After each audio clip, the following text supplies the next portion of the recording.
Hi, I'm Sarah Gonzalez. Welcome to the news and why it matters. Glenn had to run out. So Jason, what is the top story for you today? I think it was probably the YouTube shooting, and while everyone should have been concerned with what was actually going on and the victims that were involved, everyone was engaged in tribal warfare. Yeah, still. Tariffs suck. Pat. I love the story about a bully controlling bully policy in a school district. What could go wrong? Jesus, nothing. Doc. A possible First Amendment infringement, but I'll let you guys decide. Oh, okay. All right, the YouTube shooter. Yeah, so when the news came out, I remember you ran over actually to my desk right after it happened and started blowing up. And then we found there was no information whatsoever. And everyone that knows anything about these, at least by now, knows that you do not even trust anything you see for at least, 6 to 8 hours? Easily. At least. Yeah. And don't even look at social media. As I said today, every single time the initial reports are wrong. Every time. Every time. So the initial reports that came out, I mean, well, even before the initial reports, I was checking through Twitter, first mistake.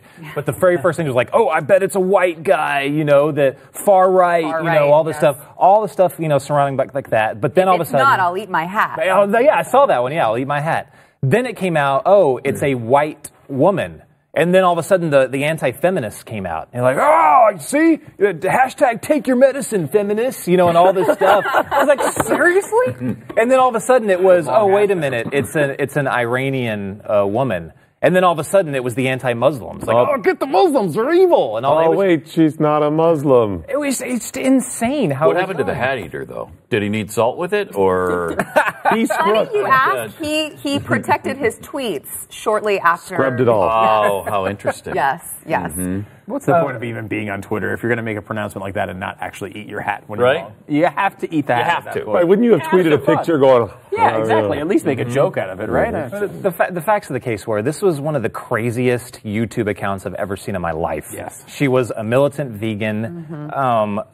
She had pictures and videos of her, like the video. Bodybuilder. Yeah, a bodybuilder, director, artist. Her list of accomplishments were like off the charts here. But in one of these videos, she would go from dancing around to flexing in front of the camera in weird backgrounds to cuddling chickens. Yes. And then cuddling rabbits. Yes. So she was mentally ill. Yeah. That's what, and that's the case in most of these shootings. This is a case of people being mentally ill. But if you ban all people from YouTube that are mentally ill, you'll have like 3 people. Wow, the same as Twitter.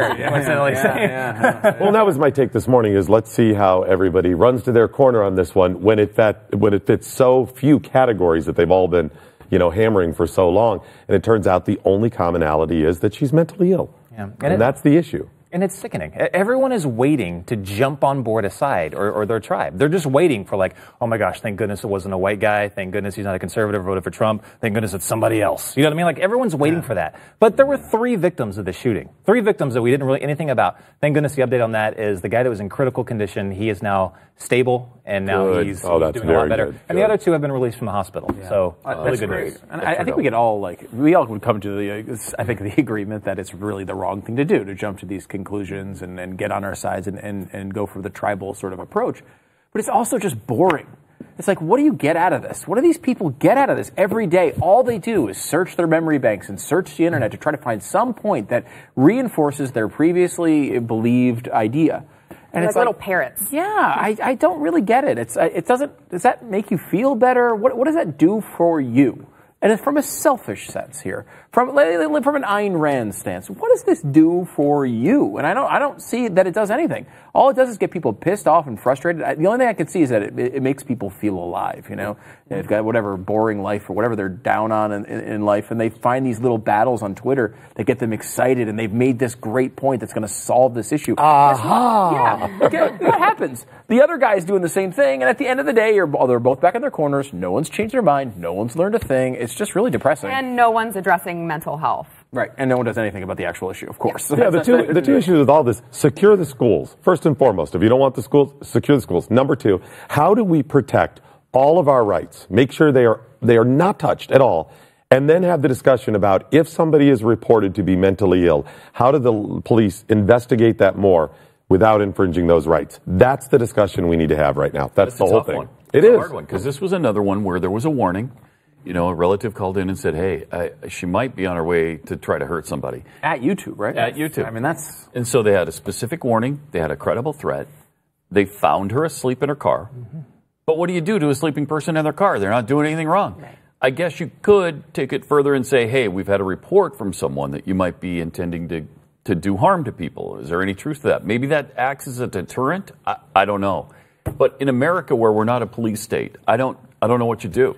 Well, I mean, you should at least be able to inform YouTube, and hopefully they did this, that this might be happening. And you think YouTube at that point takes it upon themselves. You get security there. Is there any infringement if you inform YouTube as long as you don't say who the person is? Just, hey, we've had a report? I mean, that would be... Had a threat from a woman who you'd look, I don't even know if you can give a description. But I mean, the bottom line is, telling someone that you think something could happen, there's a warning that came in. Be prepared. Yeah, exactly. You could also say to the woman when you find her sleeping, you're like, don't I know you from a YouTube video? Don't I just got to see if it triggers her a little bit. She starts going, Tariffs are bad? Yeah, they suck. Are you sure? Because they've worked really well in the past. No, they haven't. That's an interesting thing you bring up. They actually don't work at all. They don't accomplish anything, and they hurt jobs. And look, there's this sort of battle going on with whether this is just a negotiation tactic from the Trump administration or whether this is a real thing. This is a real thing for him, I think, because he's believed this, or at least outwardly said he's believed this for his entire life.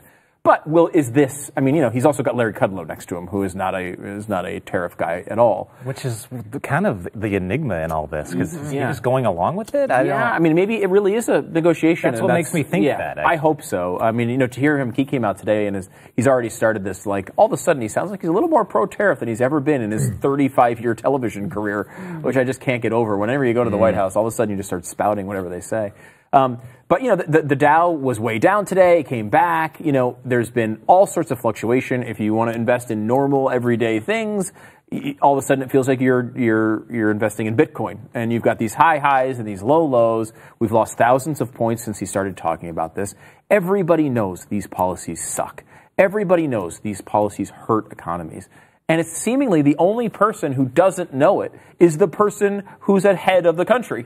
The guy who's running the country is the only person who doesn't seem to know these things. I think they're morally reprehensible as a policy, personally, because it hurts the economy. It not only hurts the American economy, it hurts the global economy. It hurts people who are on the level of poverty in other nations. And I know that's not our top priority, but it is something that, if you're a person of faith, certainly it's something you really care about.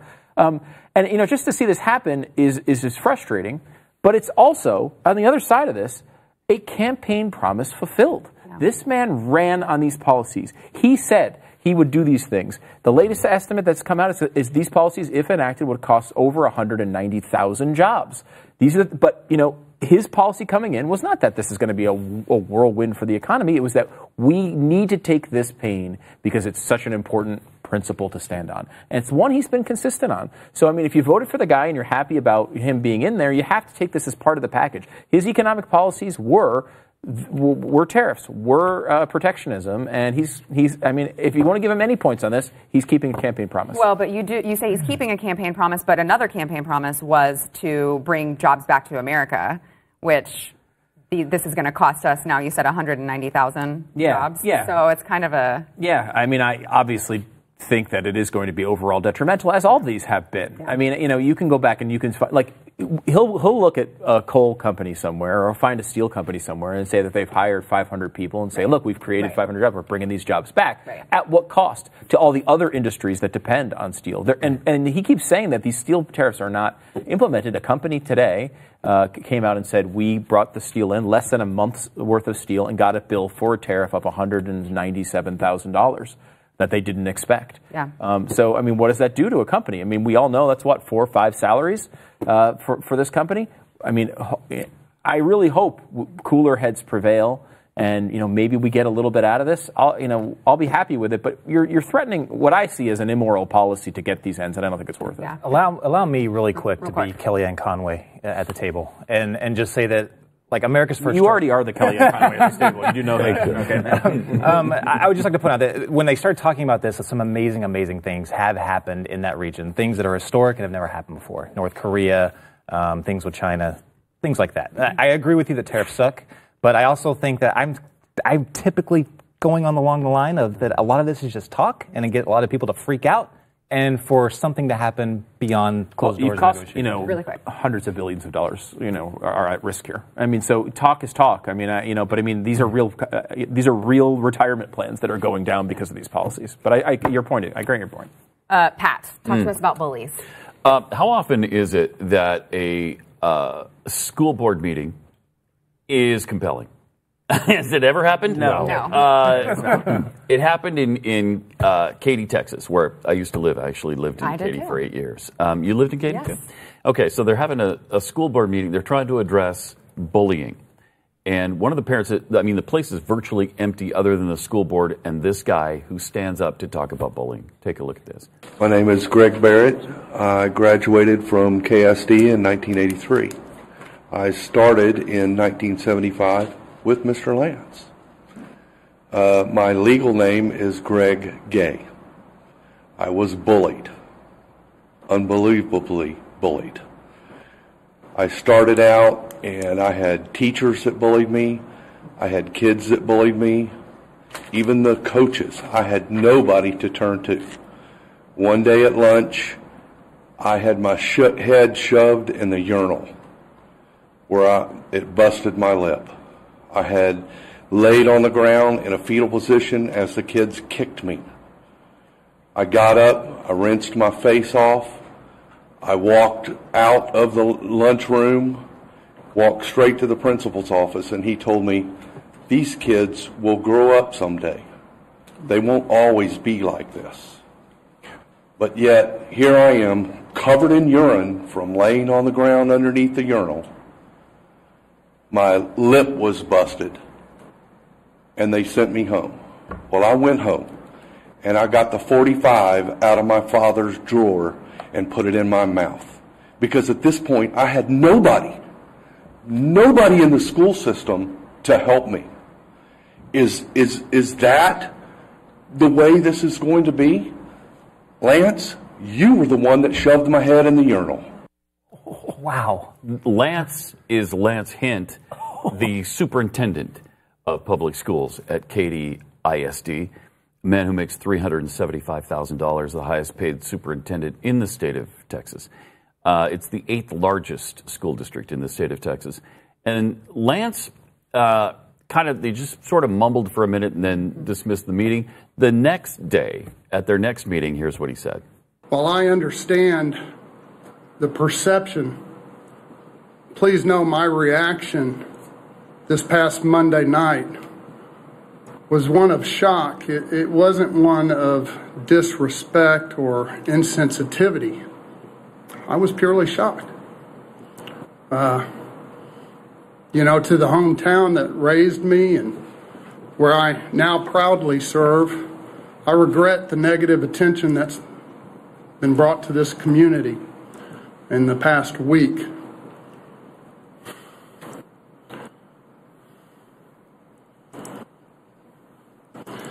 Ultimately,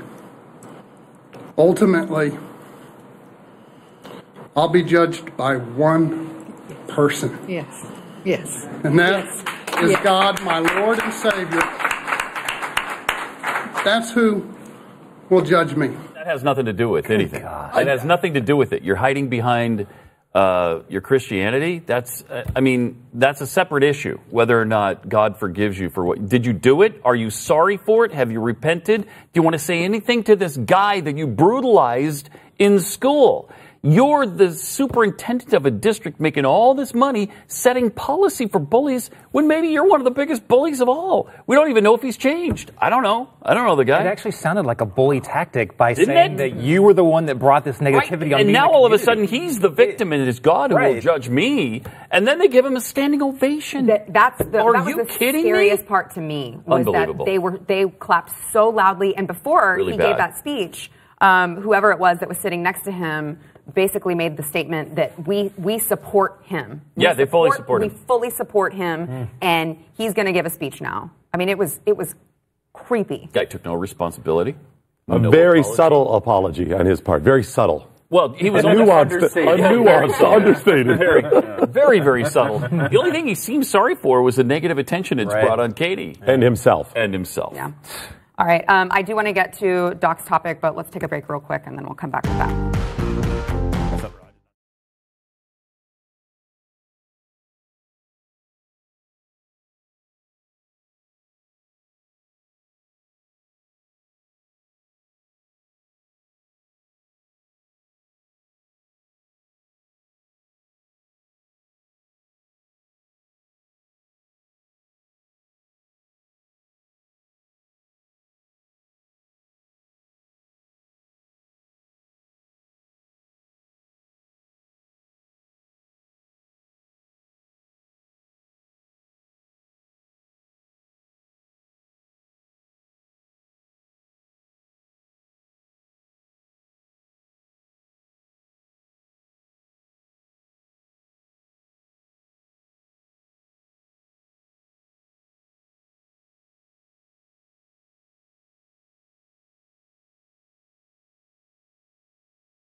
Doc, talk to us about religious freedom. Yes, a possible infringement of First Amendment rights out of Port Charlotte, Florida.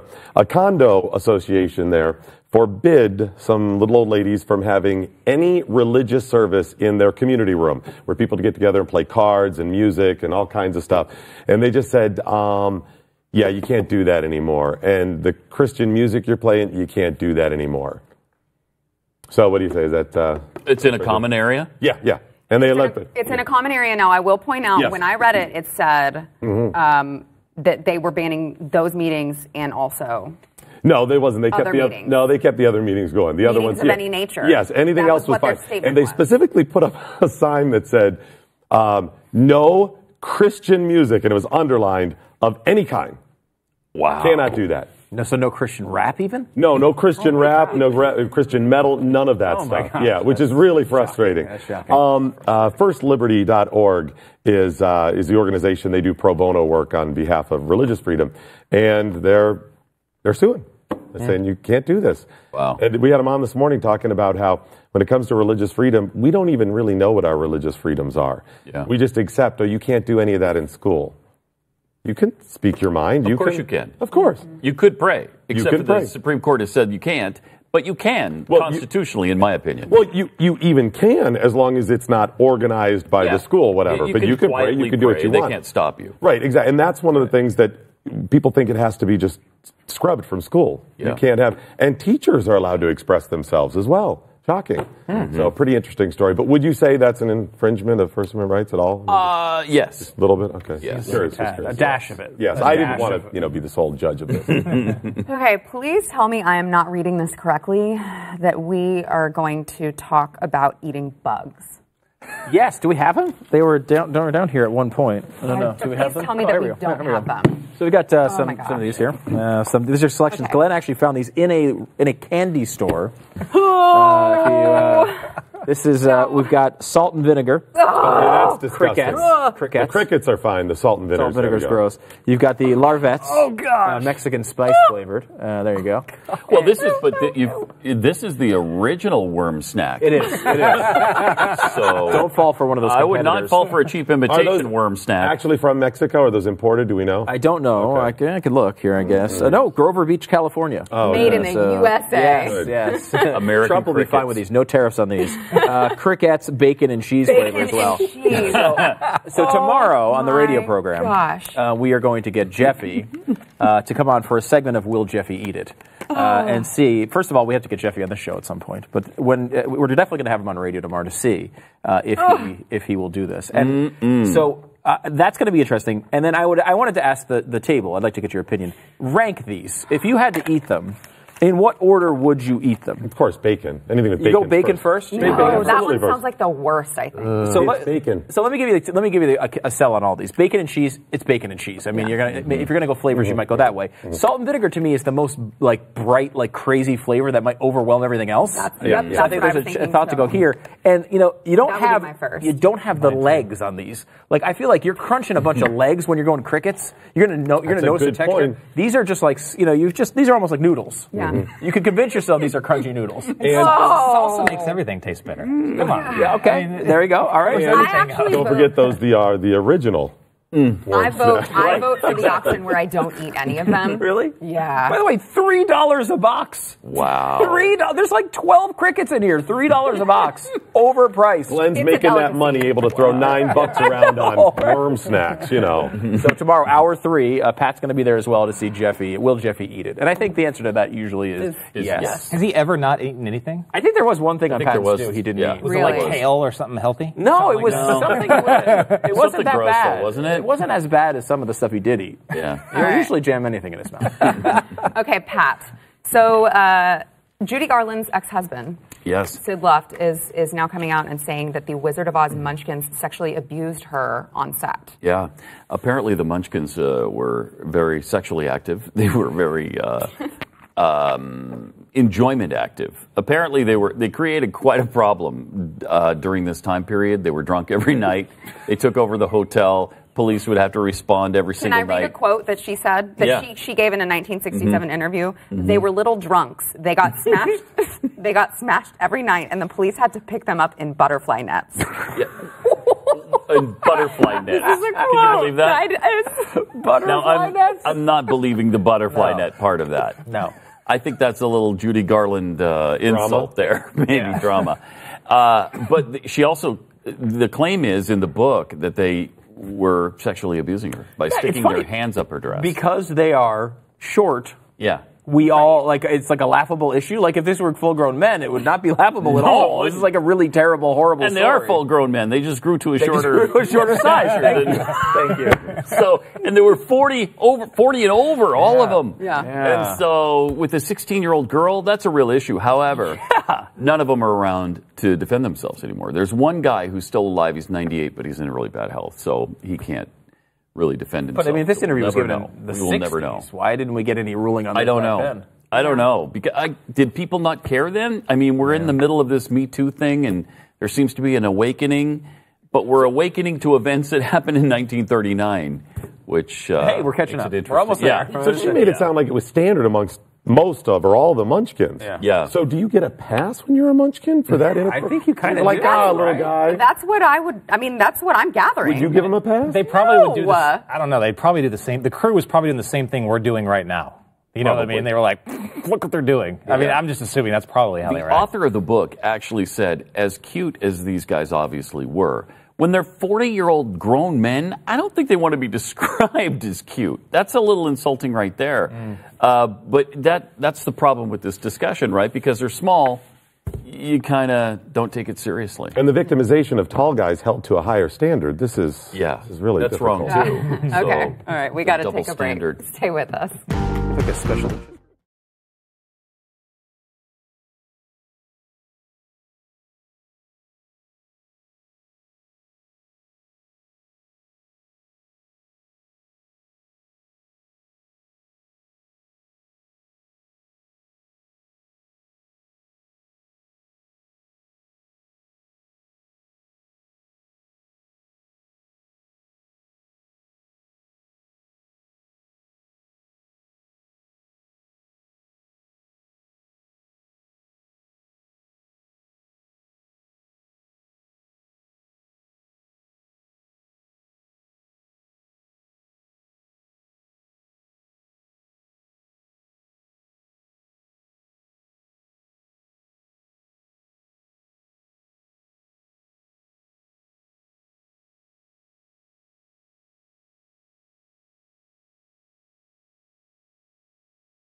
Every day we like to try to get to your questions, so remember to tweet us using the hashtag #TheBlazeWhy. All right, Pat, really quickly, Curious wants to know if you found your pink piggy, was it stolen from you? Who was the culprit and why? I think this guy probably stole it or moved it, but we have found it. The pink pig has been located. And it's safe. And it is safe. You haven't dusted for Prince, have you? Not yet, but I'll plan to. All right, that is it for us, you guys. Tune in tomorrow. We just know it was a tall guy.